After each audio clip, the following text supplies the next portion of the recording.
émission qui vous embarque pour des voyages hypnotiques, poétiques et mystiques. Épisode 2.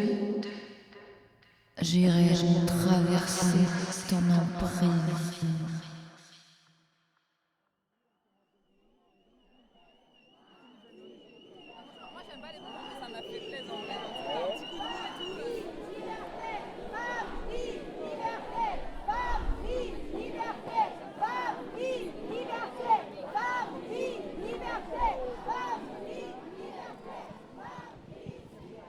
Le 16 septembre 2022, un événement tragique bouscule et fait basculer l'histoire de l'Iran contemporain.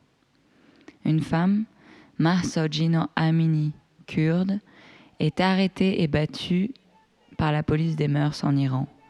Entre les murs, elle sera acheminée vers un hôpital et mourra peu de temps après. C'est la goutte de trop. Le travail admirable de deux journalistes, Niloufar Hamedi et Elohei Mohammadi, va permettre un retentissement de cet événement trop banal. Les femmes se soulèvent, font tomber leurs voiles et se coupent les cheveux dans la rue, devant les caméras de téléphone, proclamant ainsi « Ton pouvoir sur ma vie ne tient qu'à un cheveu ? Tiens, je le coupe. » Chaque image de ce qui maintenant s'inscrit comme une révolution m'a fait pleurer de joie, malgré l'horreur. Car enfin, la décision a été prise. Tu n'as plus d'emprise sur moi, car ma liberté n'attend aucune validation. Tu peux me faire ce que tu veux, je suis libre et je l'affirmerai jusqu'au bout. Le 21 janvier signe le début de la saison des Verseaux.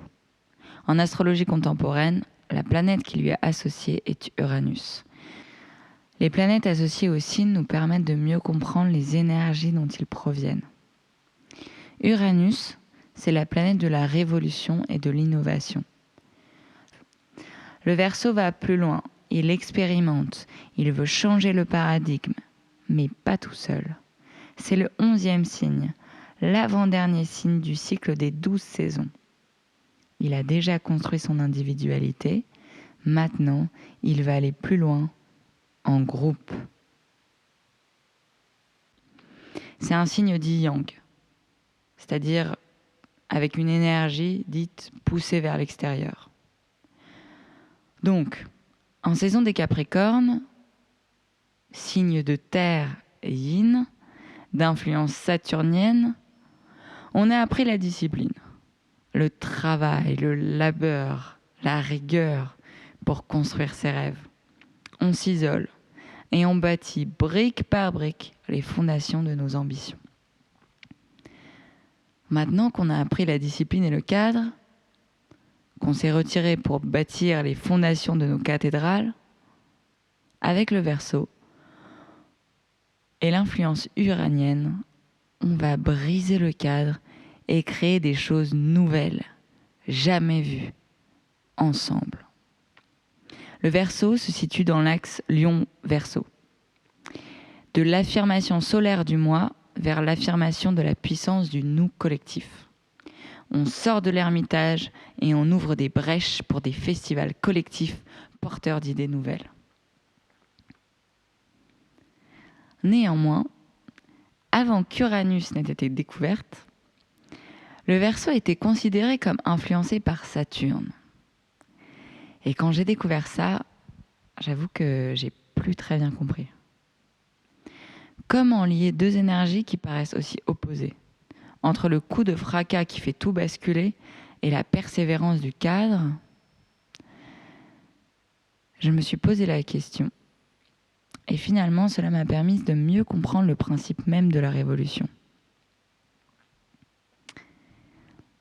Effectivement, pour qu'une idée révolutionnaire s'inscrive dans la matière et fasse profondément bouger les choses, il ne suffit pas d'un coup d'éclat, d'une idée incroyable de génie.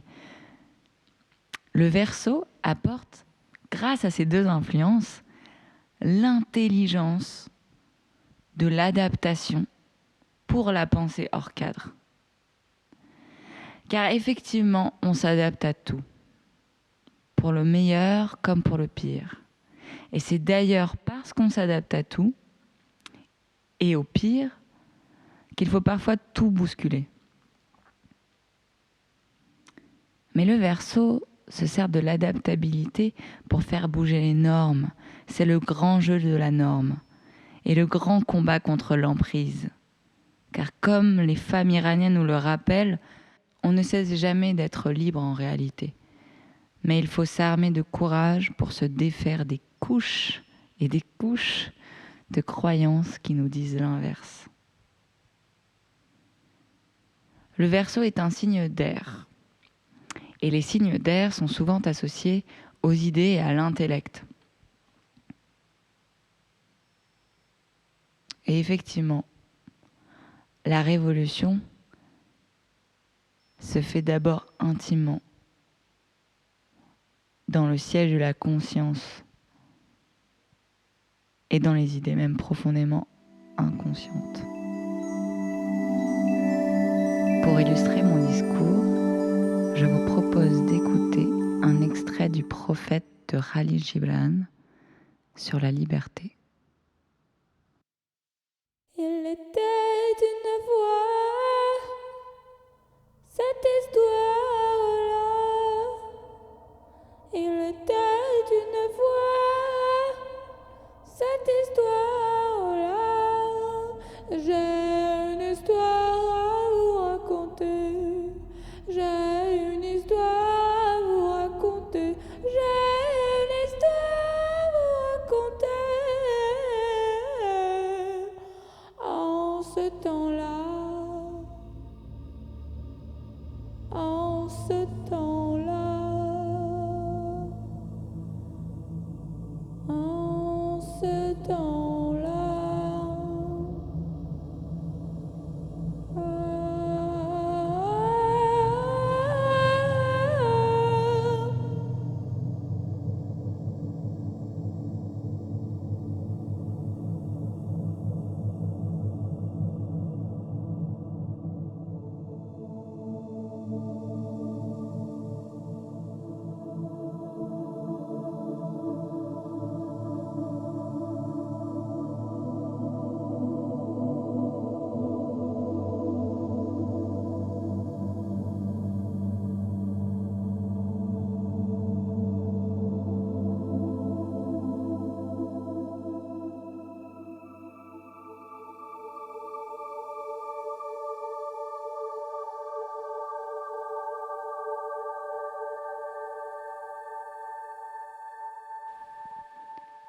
Et un orateur dit : Parlez-nous de la liberté. Et il répondit :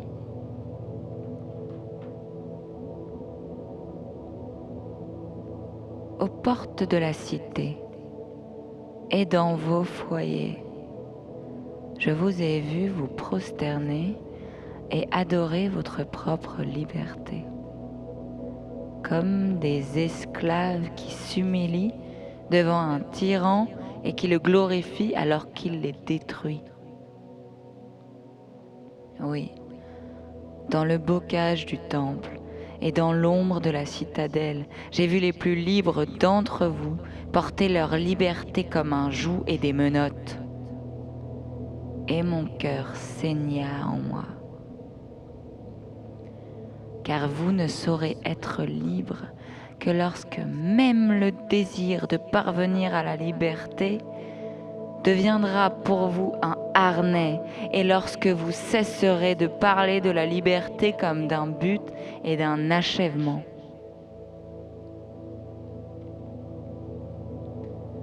Vous serez libre en vérité, non pas lorsque vos jours seront sans un souci et vos nuits sans un désir et sans une peine, mais plutôt lorsque ces choses enserreront votre vie et que vous vous élèverez au-dessus d'elles, nus et sans entrave.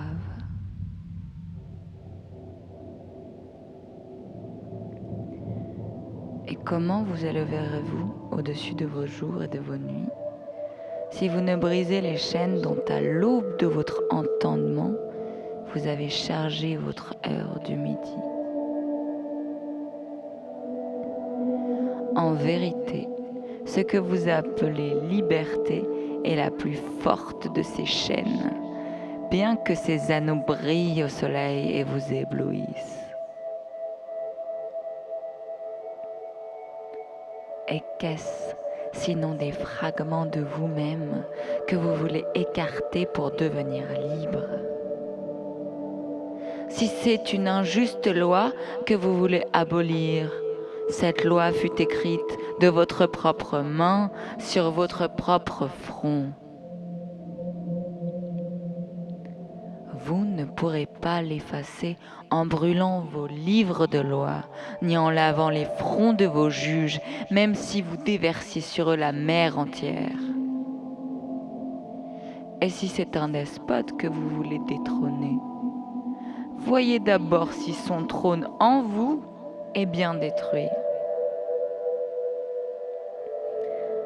Car comment un tyran peut-il dominer les libres et les fiers s'il n'existe pas une tyrannie dans leur propre liberté et une honte en leur propre fierté? Et si c'est une inquiétude que vous voulez chasser, cette inquiétude a été choisie par vous bien plus qu'elle ne vous a été imposée. Et si c'est une peur que vous voulez dissiper, le siège de cette peur est en votre cœur et non dans la main que vous redoutez.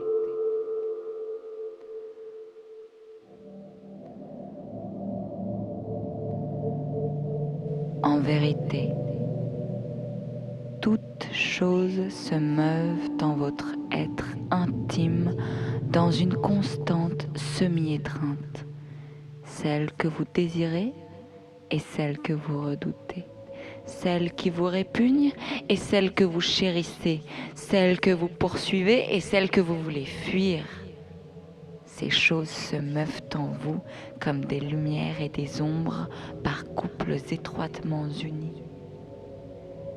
Et quand l'ombre s'affaiblit et disparaît, la lumière qui s'attarde devient l'ombre d'une autre lumière.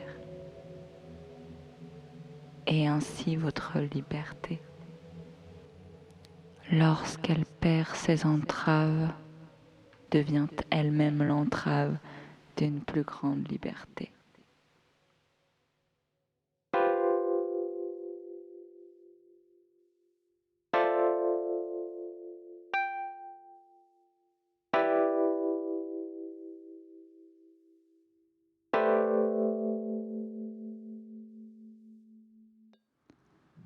Quand j'étais petite, je me souviens que quand je regardais les gens conduire, je comprenais pas pourquoi les gens gardaient les mains sur le volant quand ils allaient tout droit. Et je me souviens que ça m'a beaucoup marqué. J'ai compris plus tard que c'était pour pas que la voiture dévie.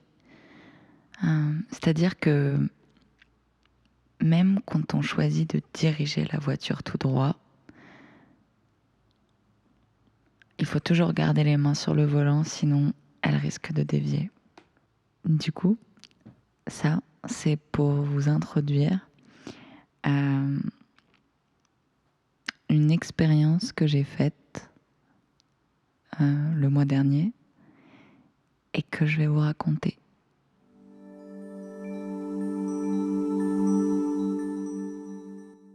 Je suis allée du 21 décembre jusqu'au 1er janvier suivre un cours Vipassana en Bourgogne. Donc en fait c'est une espèce de retraite où on apprend la technique Vipassana. C'est 10 jours en silence, c'est-à-dire sans communication du tout avec les autres étudiants. Et en fait, on va méditer l'équivalent de 10 heures par jour. de 4h30 du matin jusqu'à 21h30 le soir. On petit déjeune, on déjeune, on mange de fruits à 17h, puis on mange plus. Je sentais que j'avais besoin de calmer l'agitation qu'il y avait dans ma tête. J'avais beaucoup de questions qui s'en mêlaient les pinceaux et je sentais que j'avais besoin d'une introspection un peu plus intensive. Et l'idée de m'écarter un petit peu du monde, de me couper des réseaux, de me couper de la communication avec quiconque et me reconnecter un petit peu avec la nature allait me permettre de trouver des réponses et de me recentrer et de m'apaiser l'esprit. Et du coup, à vrai dire, je savais pas trop ce dont il était question. Vipassana, je connaissais pas tellement, je savais que c'était l'opportunité pour ça. Mais du coup, j'y suis allée, j'ai donné toutes mes affaires et j'avais juste mes vêtements, ma tête, voilà. Et puis, en fait, j'ai appris une technique de méditation qui a été enseignée par Bouddha et qui demandait certains prérequis. Donc les premiers, c'est effectivement 5 préceptes qui sont ne pas tuer, ne pas mentir, ne pas voler, ne pas avoir d'inconduite sexuelle. Et enfin, une 5e qui est ne pas consommer de produits intoxicants. Et d'ailleurs, c'était complètement végétarien. Enfin. Donc en fait, tout ça, plus le silence, allait nous permettre d'être dans une situation propice à une méditation sérieuse et rigoureuse. Du coup, les 3 premiers jours, on a travaillé à observer notre respiration. Et c'était très très dur en fait de faire que ça. C'était très long et en fait vraiment difficile, beaucoup plus difficile que ce que j'aurais imaginé. J'aurais pensé que le silence allait être le plus gros challenge, mais finalement c'était ça le plus dur.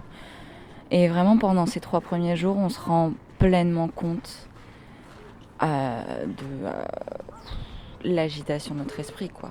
C'est assez fou parce qu'il faut se concentrer sur sa respiration et de se rendre compte comme nos pensées mais passent du coq à l'âne. Et puis d'ailleurs, c'est pour ça qu'on appelle les pensées sont souvent appelées des monkeys, des singes, parce que vraiment ça va de branche à branche sans queue ni tête. Et en fait, cette première étape, cette étape d'observation de notre respiration, nous permet en fait de maîtriser progressivement notre esprit, c'est-à-dire de prendre conscience en fait de l'agitation de notre esprit et progressivement de le recentrer. À l'issue de ces 3 jours, donc à partir du 4e jour, on rentre profondément, véritablement dans la méditation Vipassana. Et là, en fait, il s'agira d'observer les sensations de son corps sans y réagir, de façon équanime. C'est un mot que j'ai appris là-bas. Donc équanime, c'est-à-dire l'observation dénuée de réaction, dénuée de jugement. Il s'agit simplement d'observer donc la douleur comme le plaisir,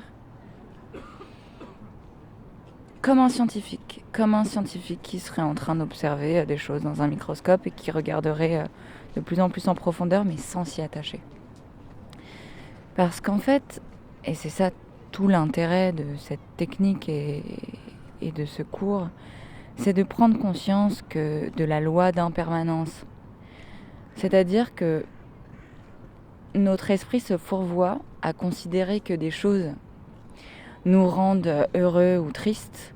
Notre esprit se fourvoie à considérer qu'on possède des choses même. Et il se fourvoie même à considérer qu'il possède une identité, qu'on possède une identité relative à des possessions, relative à des histoires qu'on se raconte.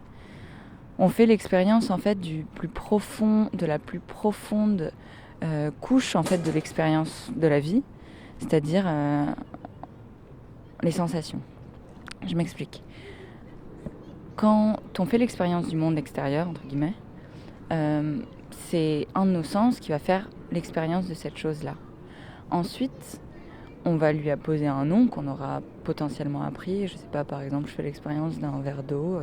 Alors mes yeux voient le verre d'eau, peut-être ma main sent le verre, rempli d'eau. Enfin, peut-être que c'est l'accumulation de ces deux sens. Bref, bon, voilà.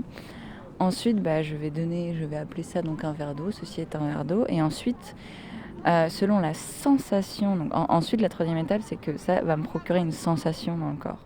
Elle peut être plutôt neutre, plutôt agréable ou plutôt désagréable. Et ensuite, à la suite de cette sensation-là, je vais y apposer un jugement.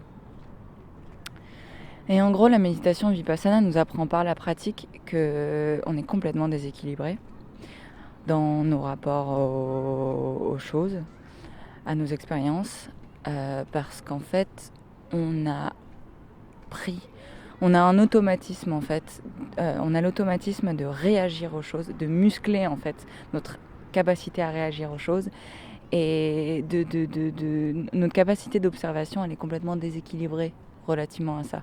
Donc en fait, tout le travail, c'est d'observer ces sensations, de remuscler en fait notre capacité d'observation relativement à notre capacité de jugement. C'est-à-dire qu'on ne jugera plus ces sensations, on les observera simplement. Et en fait, dedans, à la fois, on se rend compte, on fait vraiment la pratique de la loi d'impermanence, c'est-à-dire qu'on se rend compte que tout passe. Les sensations plaisantes passent, on les traverse, et elles passent, et de la même façon, les sensations douloureuses, elles aussi passent. Et ça apporte vraiment une sagesse et un regard au monde qui change. Et vraiment, c'est une façon aussi de traverser, en fait. En traversant ces sensations, on traverse l'emprise qu'elles ont sur nous. Et l'emprise que vont avoir nos désirs d'avidité, c'est-à-dire de vouloir encore plus et toujours plus des choses qu'on aime, et de notre aversion aussi. On se défait aussi de l'emprise de l'aversion, de la peur des choses qu'on n'aime pas, de la peur des choses qui vont nous faire du mal. Et ça nous libère.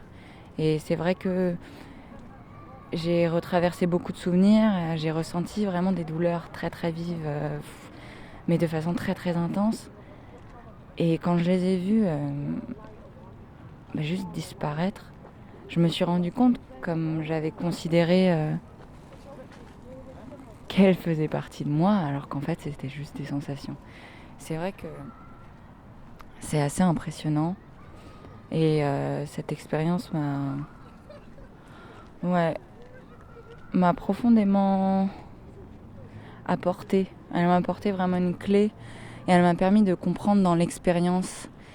Et effectivement, aucune vérité n'est plus conscientisée que quand elle est expérimentée.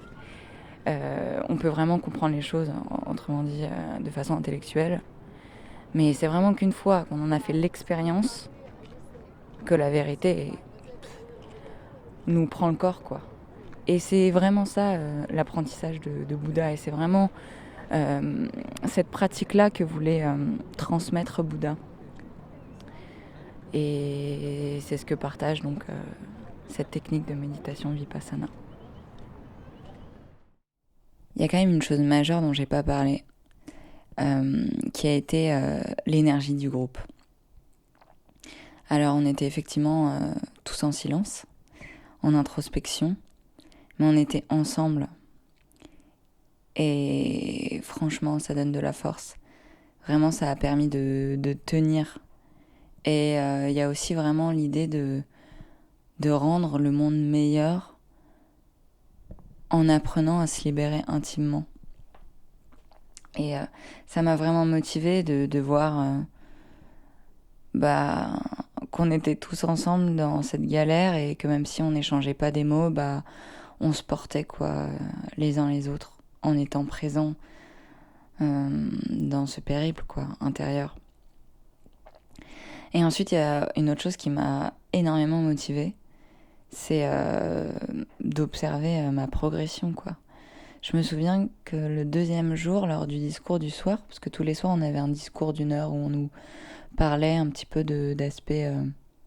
on nous parlait un petit peu théoriquement de la pratique qu'on mettait en œuvre. Et je crois que le deuxième soir, Goenkaji, qui est la personne qu'on entendait, donc qui faisait les discours, et qui a créé ce centre et qui a perpétué comment dire, l'enseignement de Vipassana. Bref, le deuxième soir, du coup, il nous dit que d'ici quelques temps, on devra rester en méditation pendant 1 heure sans bouger. Et il faut savoir que c'était très douloureux déjà d'être assis, même en bougeant. Enfin, c'est très dur en fait. Donc quand j'ai entendu ça la première fois, je me suis dit mais c'est impossible que je ne bouge pas pendant les méditations. C'est juste inenvisageable. Et finalement, à partir du 4e jour, quand effectivement plusieurs fois par jour on ne pouvait plus du tout bouger, en fait ça s'est fait hyper naturellement quoi. J'ai réussi à ne pas bouger du tout de l'heure, mais c'était presque naturel et je me suis vraiment rendu compte de la progression quoi, à force de pratiquer.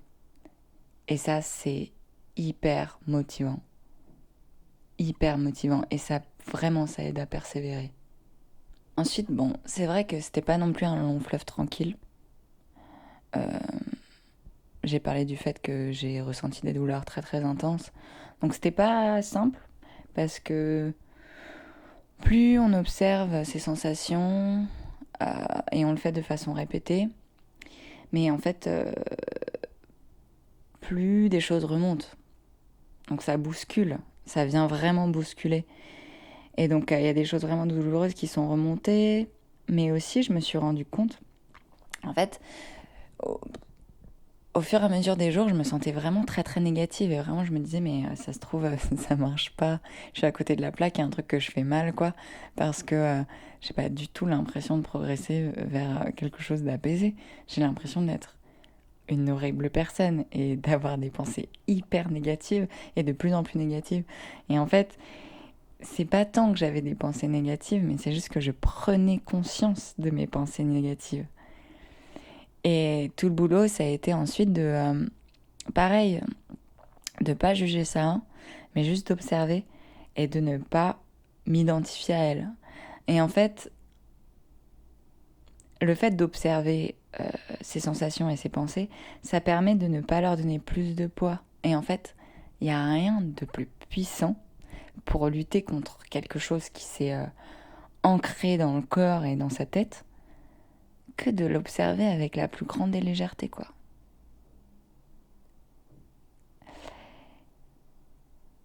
Et du coup, voilà. Vipassana, c'est vraiment, ils appellent ça, genre, l'art de voir la réalité telle qu'elle est. Juste ça. Mais en gros, c'est vraiment cette idée d'apprendre à être plus réaliste, au sens où il est question d'accepter la réalité telle qu'elle est. Ni voir le verre à moitié vide, ni le voir à moitié plein. Vraiment le voir rempli à moitié. Enfin bref. Trouver en fait un juste équilibre. Et après cette expérience, j'étais assez heureuse de pouvoir retourner à la vie. J'avais très envie de retourner à la vie, mais mon esprit était plus clair, retourner à la vie. Je veux dire, retourner dans le monde des laïcs. Parce qu'on a vraiment vécu comme des moines et des nonnes pendant 10 jours. Mais ouais, je me suis pas dit que ça y est, j'étais quelqu'un d'autre. Je me suis vraiment dit, ok, là j'ai mis le pied, j'ai mis un orteil dans un vaste chemin, mais incroyable quoi. Et j'ai pas vu des changements, en tout cas j'ai pas eu le sentiment d'observer des changements spectaculaires. Mais pour autant, il y a quand même des choses qui se sont transformées en profondeur. Et je l'ai remarqué dans ma façon de réagir aux choses de façon tellement plus apaisée, tellement plus relaxée, quoi. Et je pense que c'est vraiment comme ça que les choses changent radicalement.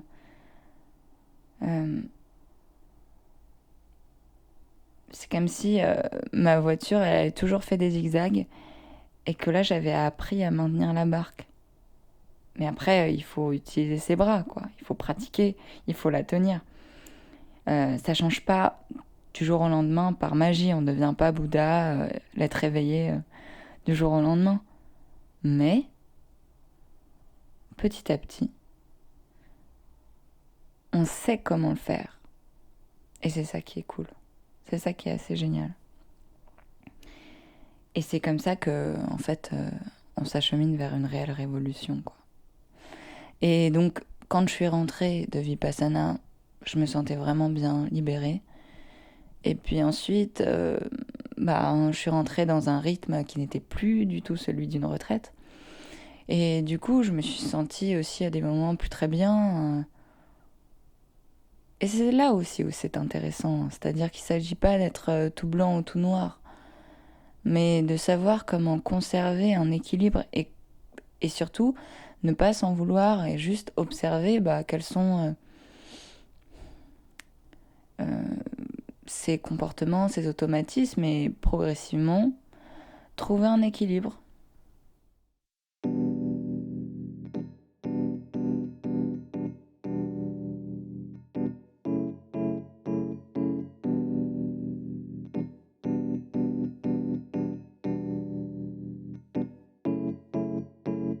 Ainsi, ce que j'en retiens, c'est qu'il faut rester attentif et que la révolution, c'est avant tout une remise en équilibre permise par un pied de côté nécessaire pour changer d'angle de vue. La réalité n'est pas théorique, c'est une expérience. Et comme toute expérience, elle est relative à un sujet. Dans la roue du zodiaque, chaque mois, chaque saison porte en elle une énergie relative à un signe, et qui permet en fait d'allumer le projecteur sur cette partie qui existe en chacun d'entre nous, cette partie finalement complètement universelle. L'énergie Verseau, cette énergie, c'est celle de la persévérance, de l'étrangeté, d'une forme d'esthétisme, du pas commun, de l'excentrique, ce qui vient nous titiller à un endroit où ça sort des codes, ça sort des normes et qui vient nous poser des questions. L'énergie Verseau vient nous rappeler que tout est lié à une forme d'acquisition culturelle à laquelle soit qu'on accepte, soit à laquelle on se soumet. Et c'est en ça que l'énergie Verseau est profondément politique. Elle nous rappelle comme dans notre singularité, nous sommes des êtres politiques, comme dans nos singularités, on véhicule des éclats de culture, d'expérience et de croyances. Et alors, en remettant en question les choses considérées communes, en allant chercher à agir de façon différente, à se vêtir de façon différente, toutes ces choses qui peuvent sembler même parfois superficielles, c'est une démarche de doucement nous mettre face aux yeux l'existence du pas de côté, le « et si c'était autrement ?» Et si autrement était possible? C'est le autrement qui existe toujours et qui nous permet de respirer et de choisir et d'être libre du coup. Le Verseau, c'est un peu comme quelqu'un qui nous regarderait droit dans les yeux avec la plus grande sincérité et une forme d'amour sublime qui nous tendrait la main et nous dirait « Viens avec moi, viens avec moi, quelque part qu'on ne connaît pas encore. »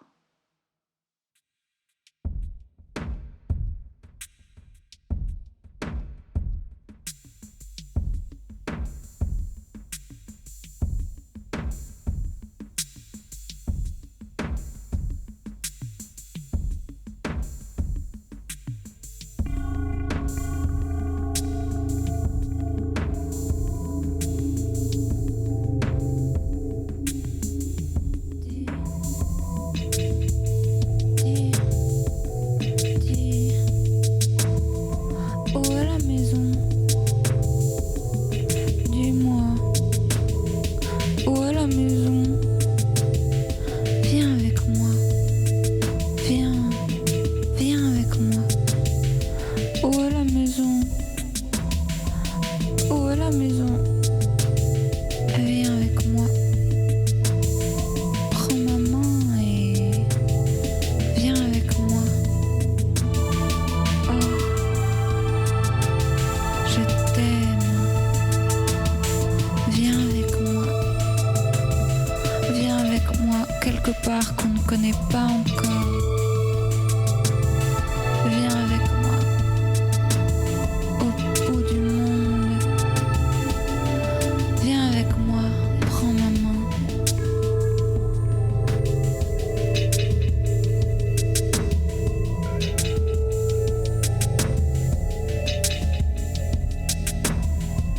La liberté est sous les couches. Mettons-nous à nu.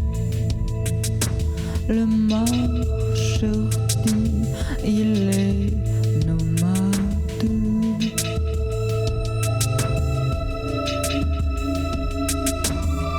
Ami du monde, dans sa vague des voiles transparents.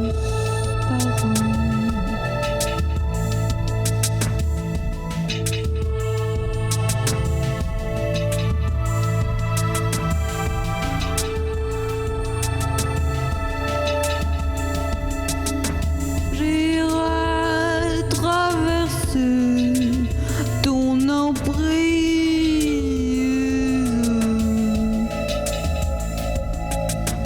et embrasser ton cœur sans visage. Danse dévoile les démons. J'ai eu si peur de mourir que je suis devenue invincible.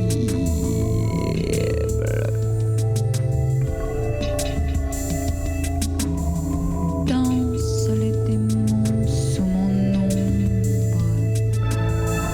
Non, je ne subirai pas, je vous vivrai. Amours amers, même vous. Quand tremble la terre dans mon ventre,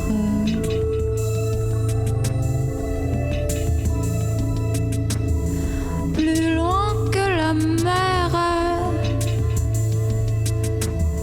regardons l'horizon.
Ainsi, j'ai compris que la révolution se fait main dans la main avec la discipline et la persévérance, avec l'effort et la foi en le pouvoir du temps et des graines déposées par chacun. Si chacun affirme sa liberté, c'est pour aussi libérer les autres. Affirmer sa différence, c'est ouvrir des possibles, créer des espaces pour les différences des autres. Le Verseau ouvre un chemin, c'est jamais achevé. Pour moi, c'est un marcheur. Je vois une personne qui marche et qui intrigue. D'autres personnes viennent marcher avec cette personne-là. Certaines pour toujours, d'autres seulement pour un temps. Ils font des haltes, créent des nouveaux lieux et continuent leur route avec qui voudra. Le Verseau nous apprend à aimer l'inconnu, à aimer aller plus loin, au-delà du prétendu possible. Il traverse le plaisir et la douleur du corps social de façon équanime, affirme sa différence et nous libère afin qu'on rencontre enfin chacun sa propre authenticité. Comment faire entrer des idées révolutionnaires dans la matière? C'est ça qui motive l'énergie Verseau. Et la répétition, c'est ce qui va permettre l'intégration de la nouveauté. Alors oui, parfois ça fait peur. On a peur parfois. Les démons remontent. Ils font tout basculer. On perd ses repères et il faut choisir. Danser avec ses démons ou les subir. On traverse en dansant pour se libérer de l'emprise. En dansant. La révolution, c'est aussi retraverser l'horreur du passé. Ça fait peur. On se demande si ça finira un jour. Et puis on choisit de danser. Et on est plus fort et plus grand que nos ombres. Parce qu'à force, on apprend à reconnaître le démon.